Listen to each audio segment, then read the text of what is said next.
سلام دوستای عزیز، خوش آمدید بازم به یک فکای نو و جدید. میگه یک تاجر به تعداد فامیل خیرات میداده. خو یک نفر فامیل چه پرسان میکرد تعداد فامیل خیرات میداده.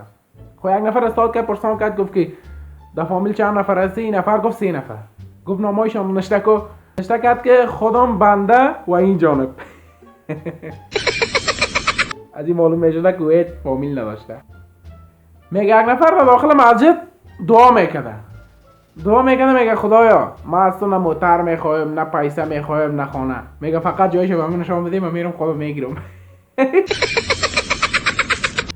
میگه یک روز یک ترافیک نشه میکنه. خوی نشه میکنه که ناگهان یک دریور استاپ میکنه. دریور پرسان میکنه میگه مرا لیسانس ده.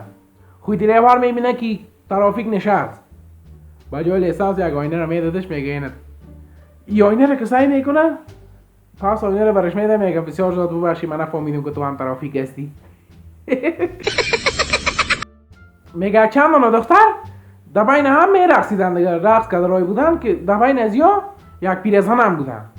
خب از بین از پیرزنا در بین از یک پیرزن هم بوده. یک دختر از این پرسان میکنه میگه بی جان تو چرا رقص میکنی؟ طرف تو کسی هیچ کسایی نمیکنه.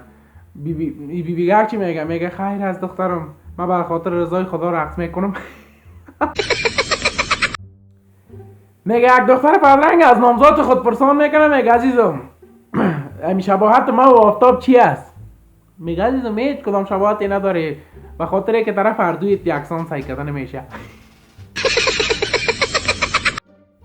خب میگه یک نفر میره پیش دکتر. میگه دکتر صاحب بسیار یک مریضی به تفاوت دارم. دکتر میگه چطور؟ میگه مثل کمیال خود دکتر هستی نه؟ دکتر میگه در نظر من که یک گویی نیستی.